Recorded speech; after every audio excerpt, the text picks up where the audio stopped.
आज बात करेंगे राइट टू रिकॉल के बारे में। मैंने लास्ट वीडियो में आपको बताया था कि राइट टू रिकॉल कैसे हमारे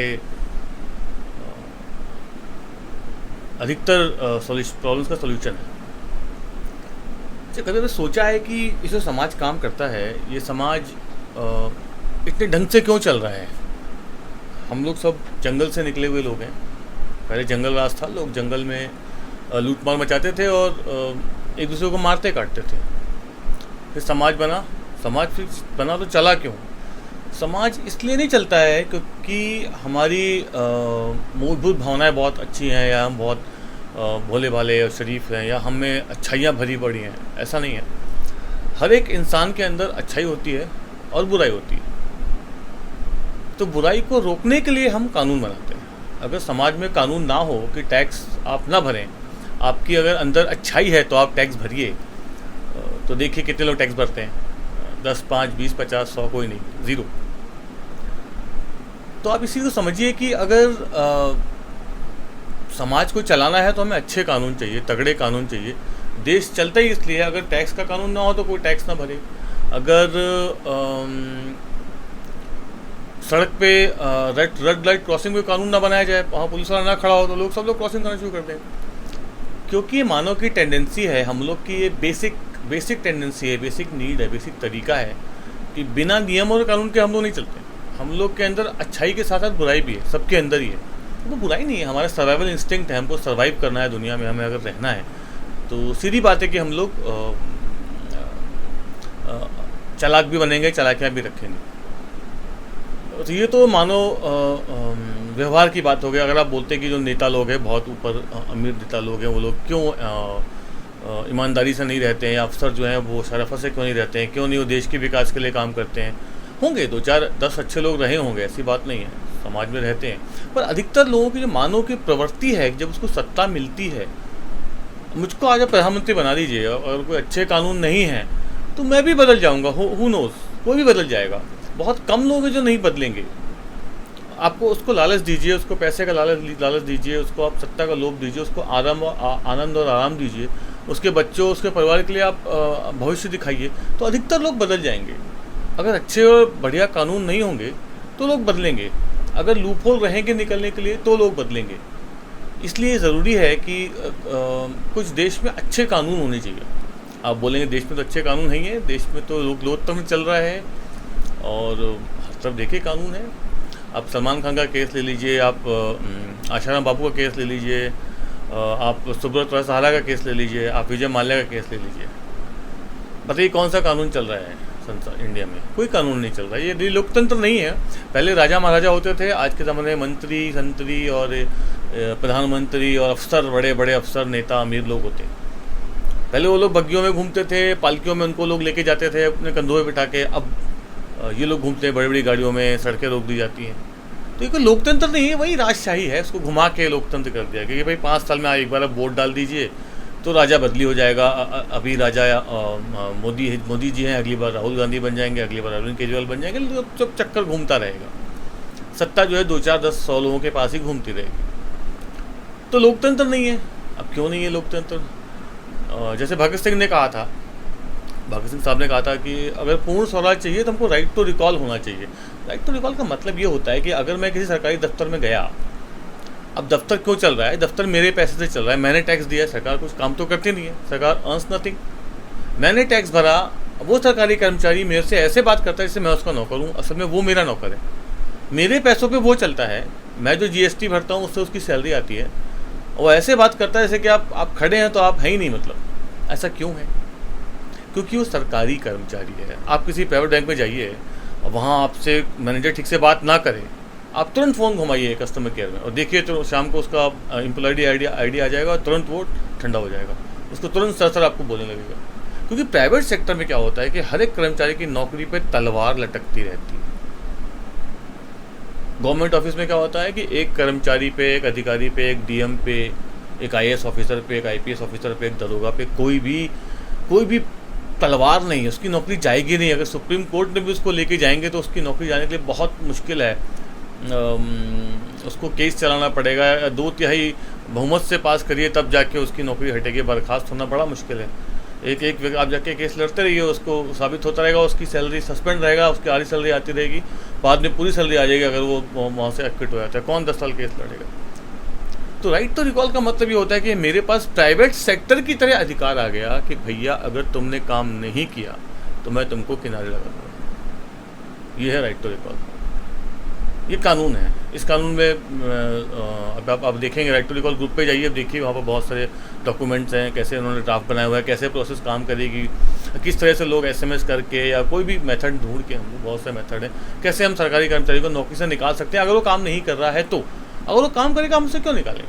अब एक दरोगा साहब का केस आप सोचिए कि आप एक पुलिस स्टेशन में गए और दरोगा बाबू को मालूम है कि अगर इन 100 लोगों ने मेरे खिलाफ साइन करके SMS करके भेज दिया तो मेरी जॉब जाएगी, तो एकदम इज्जत से पेश आएंगे, वो आपका काम करेंगे, ईमानदारी से काम करेंगे। तो ईमानदारी हमारी मौलिक प्रवृत्ति नहीं है, हम लोग सर्वाइवल ऑफ द फिटेस्ट पे चलते हैं। तो आप ये सोचिए कि लोग नैतिकता के अनुसार चलेंगे तो बहुत कम लोग चलेंगे, 90-99% लोग नहीं चलेंगे, क्योंकि वो हमारी नैतिकता हमें है ही नहीं। किस बात की नैतिकता? हम जंगल में रहते थे, हम जानवर को मारते थे, लड़ते थे, झगड़ते थे। अभी भी लड़ाई है, प्राइवेट सेक्टर में हर जगह लड़ाई है, कहीं जगह लड़ाई है, ज़िंदगी की लड़ाई है। आपको जीतना है, आपको लड़ना है, आपको लोगों से छीन के लाना है। तो नैतिकता की बातें तो बकवास हो गई। अब आते हैं राइट टू रिकॉल के दूसरे मुद्दे पे। अब कई अमीर देशों में आप देखिएगा वहाँ पर राइट टू रिकॉल का कानून है। अमेरिका में है, जर्मनी में है, फ्रांस में है, इंग्लैंड में है, कई अमीर देशों में है, अलग अलग प्रारूप में है, पर है वहाँ पर। जैसे अमेरिका में गवर्नर को आप निकाल सकते हैं राइट टू रिकॉल के जरिए, वहाँ के सरकारी अफसरों को निकाल सकते हैं, वहाँ के पुलिस इंस्पेक्टर्स को निकाल सकते हैं। इसलिए वहाँ की कानून व्यवस्था चाक चौबंद है, क्योंकि वहाँ पे लोगों को डर है। वहाँ का अफसर जानता है कि काम नहीं करूँगा तो गया, आज मेरी पारी समाप्त हो जाएगी। वहाँ का अफसर जानता है, यहाँ का अफसर नहीं जानता है। काम नहीं करेगा तब भी सैलरी तो उसको आने वाली है, उसकी नौकरी पे कोई झंझट तो है नहीं। तो अगर आपके पास कोई अधिकार नहीं है जनता के पास, जनता ने एक बार वोट डाल दिया, इमोशनल वोटिंग कर दी, राम मंदिर के नाम पे वोट दे दिया, और जो बातें सरकार ने बोली वो पूरी नहीं की, तो आपके पास दोबारा क्या अधिकार है? आप एक किसी प्राइवेट इंस्टीट्यूट में जाइए, अगर आप किसी दुकान में जाते हैं और आपने उसका मोबाइल लिया, वो काम नहीं करता है तो उसके कंप्लेन करते हैं, आप ऑनलाइन रिव्यू डालते हैं, उसको आप वापस कर सकते हैं। जैसे वारंटी होती है, उसके अंदर 1 साल की गारंटी होती है, उसके कानून, टर्म्स एंड कंडीशंस होते हैं कि भाई सेल्स के बाद क्या। राजनीति में ऐसा कुछ नहीं होता है। अब हर नेता आपको चुनाव के पहले जो मर्जी वो बोलेगा, मैं आपको सोने की सड़कें बनवा दूंगा, आपके घर में हीरे का पानी आएंगे, आपके घर में पेट्रोल डिलीवर करवाएंगे। हम बोलने में क्या जाता है?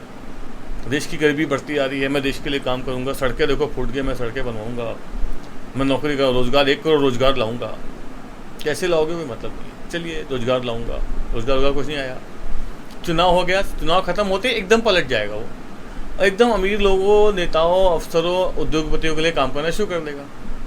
उसको पता है 5 साल तो कुर्सी हिलने वाली है नहीं, 5 साल तो मेरे को कोई बुलाने वाला है। तो अगर आपके पास कोई अधिकार आ गया है, if you can call those people back, अगर मेरे पास आज अधिकार है कि अगर देश में एक सर्वे करा लिया जाए कि चलो भाई ट्विटर पे हमने एक ट्विटर ऐसा एक एप्लीकेशन लॉन्च कर दिया और देश के लोग जाएंगे वहाँ पर जाके वो कमेंट करेंगे कि हमको नोटबंदी चाहिए कि नहीं चाहिए, लाइक रेफरेंडम। जैसे बड़े बड़े जो डिसीजन होते हैं, ऐसा हमने सुना होगा, ब्रेक्जिट हुआ था ब्रिटेन में। जब ब्रिटेन ने बोला कि मुझे यूरोप से निकलना है तो वहाँ के लोगों ने रेफरेंडम किया कि हम चाहते हैं कि नहीं चाहते हैं। तो 51% लोगों ने कहा हम निकलना चाहते हैं, तो निकल गए वो लोग यूरोप से बाहर।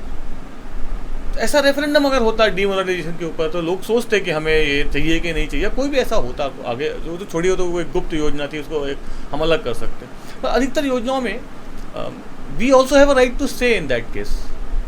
अगर हमारे पास राइट टू रिकॉल है, हमारे पास अगर रेफरेंडम है, अगर हमारे पास जूरी ट्रायल है, अभी आगे इस पर बात करूँगा, तो हमारी शक्ति बहुत बढ़ जाती है। फिर अब घर से आपने एक SMS किया, आपका वोट रजिस्टर हो गया, उस वोट से क्या होता है, फिर आप देख सकते हैं कि कैसे सरकारें हिलती हैं, फिर कैसे लोगों को डर पैदा होता है, कैसे लोग काम करते हैं। अपने देश में जो कानून है वो एक तरफा कानून है। अभी जो इंडियन पुलिस एक्ट है वो 1947-8 का एक्ट अभी भी चल रहा है कि अगर कोई पुलिस वाला आपको डंडे से मारता है और आप उसके डंडे को अपनी आत्मरक्षा के लिए रोकते हैं, तो वो सरकारी काम में बाधा देने वाला काम है। तो आपके सरकारी काम में बाधा हो गई, अब आप मार खाई चुपचाप, जैसे अंग्रेज मारते थे अब पुलिस वाले मारते हैं। तो अगर सरकारी कर्मचारी, छोड़िए आप मुझको सरकारी कर्मचारी बना दीजिए, मुझको आप डीएम बना दीजिए, मेरे को कोई डर नहीं है, मैं क्यों काम करूँगा, किस लिए काम करने वाला हूँ, सरकार मुझे सैलरी दे ही रही है। 2% 3% लोग भाई देश के लिए काम कर रहे हैं, पर बाकी 90% लोग तो आईएएस इसलिए बनते हैं कि उनको घूस मिलेगी, उनकी सरकारी नौकरी पक्की है, उनको पावर मिलेगी। तो पावर को रोकने के लिए अंकुश लगाने का चाबुक भी आपके पास होना चाहिए। चाबुक नहीं होगा तो आपके लिए कोई काम नहीं करेगा, क्योंकि वो नैतिकता हम मानव का बेसिक स्वभाव नहीं है। हम लोग नैतिकता के हिसाब से पैदा नहीं हुए। तो राइट टू रिकॉल के आप ड्राफ्ट देखिए, जैसे कैसे आएगा, बहुत मुश्किल काम नहीं है। ये गैजेट नोटिफिकेशन होता है, राजपत्र जिसको बोलते हैं, उसमें अगर पब्लिश कर दिया जाए, ऑर्डिनेंस ला दिया जाए कि भाई कल से राइट टू रिकॉल एक्टिव हो गया है। आप बोलोगे संसद ने पास करना पड़ेगा, नहीं करना पड़ेगा। राइट टू रिकॉल के लिए वी डोंट नीड पार्लियामेंट। अगर मोदी जी चाहें या योगी जी चाहें या यहाँ के प्राइम मिनिस्टर फडणवीस चाहें, चीफ मिनिस्टर ऑफ महाराष्ट्र, तो he can pass right to recall tomorrow, कोई दिक्कत नहीं है। एक बार कानून आ गया, लोगों को समझ में आ गया, अपने पास पावर आ गई है, तो दोबारा वापस भी नहीं जा सकता वो। और संसद की बात करो, संसद में वो नहीं गिर सकता, क्योंकि आप लोग देखेंगे कौन सा गिरा रहा है। अभी लोगों को पता ही नहीं है कि ऐसा कानून होता है। उन्हें अब जितने नेता हैं सब विदेश घूम के आते हैं, सब यूरोप, अमेरिका, रशिया, चाइना घूम के आते हैं, वहाँ पर कानून देखते हैं, यहाँ के भोगते नहीं हो लोग, कोई नहीं बोलता यहाँ पर आके। भाई मोदी तो रोज 20 बार यूएस जा चुका है, कहीं बोला उसने कि वहाँ पर राइट टू रिकॉल गवर्नर होता है, राइट टू रिकॉल वहाँ पर सेनेटर होता है, वहाँ पर राइट टू रिकॉल है, वहाँ पर जूरी ट्रायल है, वहाँ पर 50 तरह के और अच्छे कानून हैं। इन नेवर सेज। तो ये क्योंकि अपनी सत्ता को कोई दूसरे को क्यों देगा, तो ये कानून कैसे आएगा? ये कानून आने का सिर्फ एक तरीका है, जब अवेयरनेस बढ़ेगी, जब लोग जान जाएंगे कि भाई नेता जो बोलता है उसका कोई सबूत क्या है, भाई इसका ड्राफ्ट क्या है, आपने जो बोला उसको कैसे आप लागू करेंगे भी कि नहीं करेंगे, सड़कें कैसे बनेंगी सोने की, अब बताइए सोना कहाँ से लाएंगे? तो जब उसका कोई कानूनी ड्राफ्ट रहेगा और आगे नहीं लागू करता, उसको वापस बोलने का उसको डर रहेगा, तो वो सोच समझ के तोल मोल के बोलेगा। उसे पता है कि नौकरी तो नेक्स्ट दिन जा सकती है, 5 साल का तो झंझट रह नहीं गया, 5 साल तो कमा नहीं पाएंगे, तो वो सोच समझ के बोलेगा और सोच समझ के काम भी करेगा। ऐसे कई छोटी छोटी चीज़ें हैं। आप देखिए देश चलता है कानूनों से। ये जो कानून है एक तरफा है, ऊपर से नीचे हैं, अपने पास कोई पावर नहीं है, अपने पास इन कानूनों को अपने लिए लागू करने का कोई शक्ति अपने पास नहीं है। यही राइट टू रिकॉल एक ऐसी शक्ति जनता के पास है, कोई जनता न्याय करती है। एक जो कॉमन नॉलेज होता है, जो कॉमन जनरल जो विजडम होती है, इसको बोलते हैं क्राउड विजडम, वो कभी गलत नहीं होती। अगर आप 20 लोग को बुला के बैठा दीजिए, भले कितने अंदर से चोर कमीने हों, पर वो असल में जब वो समाज के लिए फैसला करेंगे, सही फैसला करेंगे, क्योंकि उनका कॉमन जो विल होगा कभी गलत नहीं हो पाएगा। आप 100 लोगों को बुला के बैठाइए जो सब चोर हों, चक्के हों, उनको बोले कि भाई इस लड़की का बलात्कार हुआ है, इसमें क्या सज़ा होनी चाहिए, वो बोलेंगे फांसी की सज़ा होनी चाहिए, क्योंकि उनके अंदर कॉन्शियस जागेगा। जब दूसरे के लिए फैसला लेना है तो हम लोग चोरी नहीं करते, अपने लिए कर सकते हैं। मुझे अपने लिए पर्सनली कुछ करना है, ठीक है मैं चोरी करूँगा, लेकिन सब समाज के लिए करना, मुझे उसको कोई फ़ायदा नुकसान नहीं है तो मैं गड़बड़ नहीं करूँगा। वही होता है जूरी ट्रायल। जूरी ट्रायल में क्या होता है, आपने 20-50 लोगों को बुला लिया, वो बैठ के फैसला सुना देते हैं। अब सलमान खान का केस होता, जूरी ट्रायल बैठता, जूरी देखती, जूरी देख के बोलती कि देखिए सलमान भाई ने तो गड़बड़ किया है, उनको जेल में डाल लेते हो लोग। क्योंकि बहुत सारे लोग इन्फ्लुएंस नहीं हो सकते हैं, 100 लोग। एक जज को तो पैसा खिला दिया, जज के ऊपर राइट टू रिकॉल भी नहीं है, जज तो जो मर्जी वो करेगा, आप क्या कर लोगे? तो ये मेन कारण है कि देश आगे नहीं बढ़ पा रहा है हमारा देश, क्योंकि हमारे पास जनता के पास कोई शक्ति नहीं है, कोई पावर नहीं है आपके पास। आप क्या कर सकते हैं? आप लोकतंत्र में है क्या? कठपुतली है। मोदी साहब कल जो चाहे वो कानून पास कर दें, आप कुछ नहीं कर सकते, आप उसको रोक नहीं सकते। आप केवल धरना प्रदर्शन करेंगे, डंडा मार के सरकार आपको भगा देगी और पेड मीडिया आपको उल्टा दिखा देगा। अगर आपके पास कुछ कानून हो, आरटीआर का कानून बहुत ज़रूरी है, जूरी ट्रायल हो, अगर जूरी बैठ के ट्रायल फैसला लेती तो सब डरेंगे काम करने से। सलमान भाई फिर रात को दारू पियेंगे नहीं, उन्हें पता है कि अब जेल जाऊंगा, मैं फंसूंगा, फांसी पे चढ़ूंगा। तो ये छोटी छोटी चीज़, आप सिर्फ 2 चीज़ आप समझ लीजिए। एक तो जूरी ट्रायल का मतलब होता है कि 20-50 लोग मिलकर फैसला करते हैं, वो कोर्ट की प्रोसीजर को सुनते हैं, समझते हैं, आखिरी की हियरिंग को सुनते हैं, उसके हिसाब से अपने कॉन्शियस से फैसला देते हैं। एक पॉइंट ये हो गया। और राइट टू रिकॉल का मतलब होता है कि जितने भी सरकारी अधिकारी, अफसर, डॉक्टर, सरकारी डॉक्टर, जो भी जितने लोग भरे पड़े, उनको हम वापस बुला सकते हैं कि भाई आप काम नहीं कर रहे हैं, आपकी नौकरी खत्म। डीएम काम नहीं कर रहा है, उसकी नौकरी खत्म। तो इसके लिए अब बहुत सारे तर्क देता है मीडिया कि ये प्रैक्टिकल नहीं है, इसमें हर बार वोटिंग नहीं हो सकती सब हो सकती है। मेरा तो एक सिंपल सा फंडामेंटल है, जैसे कई अभी आरटीआर के ग्रुप में जगह देखिए वो लोग बोलते हैं आप एसएमएस कर दीजिए, उसको वोटर आईडी से लिंक कर दीजिए, तो दैट कैन बी डन। या फिर आप किसी ऑफिस में जाइए, वहाँ पर एक बटन लगा दीजिए, फीडबैक बटन, प्लस और माइनस। हर बंदा आया, उसने अपना आधार कार्ड से पंच किया, अपना अंगूठा पंच किया, प्लस दबा दिया, मुझे अधिकारी पसंद आया, मुझे पसंद नहीं आया, खत्म बात। साल भर में वोटिंग अपने आप काउंट होएगी, खुद ही नौकरी खत्म हो जाएगी उसकी, कुछ करना नहीं है। अब तो आधार कार्ड लिंक हो गया अपना सबका, आप वो हम इट इज़ अनोनिमस सिस्टम। अब वैसे भी एक अधिकारी 1000 लोगों ने उसके खिलाफ बोले तो क्या कर लेगा। किसी भी जगह पे जाइए, वहाँ पर अगर वहाँ के लोग काम नहीं करते हैं प्राइवेट सेक्टर में, उसको निकाल दिया जाता है। सरकारी नौकरी में ऐसा कुछ भी नहीं है, काम करो काम ना करो, पैसे तो आने आने। तो ये मेन समस्या का कारण है। तो मोदी जी भी कुछ कर सकते नहीं, क्या करेंगे अधिक से अधिक। अब देश को अगर आप बड़े पैमाने में देखेंगे तो बहुत बड़ा अभी देश फंसा ही हुआ है। मैं आपको कुछ एग्जांपल देता हूँ। अपने देश पे 60 लाख करोड़ का कर्जा है, 65 लाख करोड़ का। एक वेबसाइट है, उसको बोलते हैं कुछ नेशनल डेब्ट ORG करके, आप गूगल करिएगा देखिएगा। उसमें आप कर्जा देखिए तो हर सेकंड 1.5 लाख करोड़ का 1.5 लाख रुपए का कर्जा इंडिया पे बढ़ रहा है हर सेकंड चुकाने के बाद। हमारा बजट है 12 लाख करोड़ का, हमारा इंटरेस्ट है 5 लाख करोड़, जो हम लोग इंटरेस्ट पे करते हैं हर साल, दैट इज 5 लाख करोड़ का इंटरेस्ट पे करते हैं हम लोग। सिर्फ हम लोग इंटरेस्ट पे कर पा रहे हैं, प्रिंसिपल बढ़ता जा रहा है, वहीं का वहीं बैठा हुआ 60 लाख करोड़। उसका 5 लाख करोड़ इंटरेस्ट पे करते हैं, वो पे करने के बाद हमारा पूरा बजट खत्म हो गया, हमारा बजट 12 लाख करोड़ खत्म हो गया। 7 लाख करोड़ गया गवर्नमेंट सैलरी में, घूमने टहलने मोदी साहब के इनके खर्चों में चला गया। 5 लाख करोड़ चला गया इंटरेस्ट पे करने में। फिर विकास कैसे होता है, हम 5 लाख करोड़ रुपये और लोन लेते हैं विदेशों से, उससे ये हवाई विकास होता है। तो आगे जाके ये सब फिर लौट के आने वाला, लौट के आ ही रहा है। अब देखिए टैक्सेस बढ़ रहे हैं, अभी और बढ़ेंगे आगे जाके। सब बैंक खाली है, सब बैंक डूब रहे हैं। बैंकों के बारे में तो मैं बाद में बात करूंगा। अभी मैं आपको एक एग्जांपल लेता हूँ बैंकों में क्या होता है। अभी बैंकों ने नई योजना निकाली है, SMS चार्ज। 5 रुपये महीना SMS चार्ज काट लेते हैं लोग, 70 रुपये काटते हैं 3 महीने। कोई बड़ी बात नहीं है, लेकिन बड़ी बात क्यों नहीं, मैं तो बड़ी बात कैसे है। 60 रुपये आपका साल का काट लिया इन्होंने, 75 रुपये काट लिया GST मिला के, ठीक है। SMS आप एक को करो चाहे ना करो, आपको पैसा काट लिया। अब बोलो 70 रुपये क्या जाता है, जाता क्यों नहीं है। देखिए 75 रुपये SMS हो गया, 170 रुपये आपका चार्ज हो गया डेबिट कार्ड फीस, तो 250 रुपये आपके काट लिए।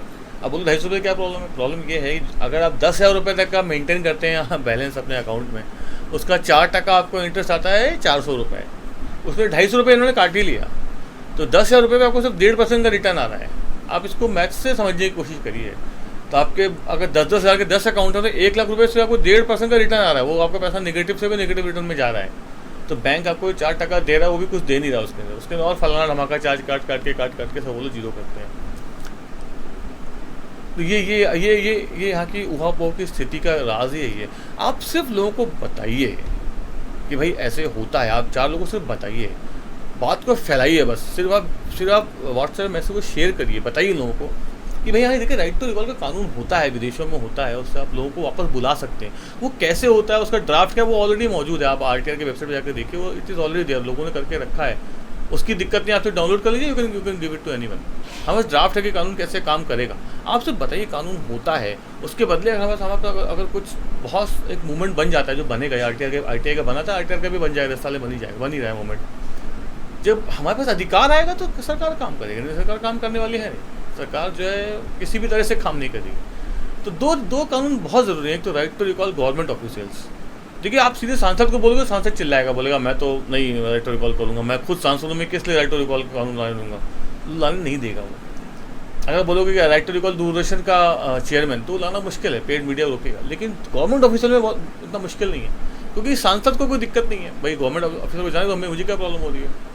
लेकिन घूम के क्या होता है, जो सरकारी कर्मचारी होते हैं यही पूरे घोटाले करने में सहायता करते हैं। तो एक बार इनका पत्ता साफ हो गया तो बाकी का पत्ता अपने आप ही साफ है। अगर सरकारी कर्मचारी की नौकरी खतरे में है तो वकील मंत्री जी का ऑर्डर नहीं मानेगा, हमारा ऑर्डर मानेगा। भाई मैं अगर बटन दबाऊंगा और तेरी नौकरी शाम को जाएगी, तेरे 999 वोट हो चुके हैं, 1 वोट बचा है, तो तू मेरा ऑर्डर मानेगा, ना कि तू ऊपर वाले मंत्री का ऑर्डर मानेगा, क्योंकि तेरी नौकरी मेरे हाथ में, तेरी नौकरी मंत्री जी के हाथ में नहीं है। तो जब तक इन सरकारी कर्मचारियों के अंदर वापस बुलाने की क्षमता हमको नहीं मिलेगी, इस देश का कुछ भी होने वाला नहीं है। तो जिसके हाथ में सत्ता है, उसका पूरी पावर है, वो जो चाहे वो कर ले, आप क्या कर लेंगे। तो आज के लिए इतना ही, इसके बाद फिर बात करेंगे। Thank you.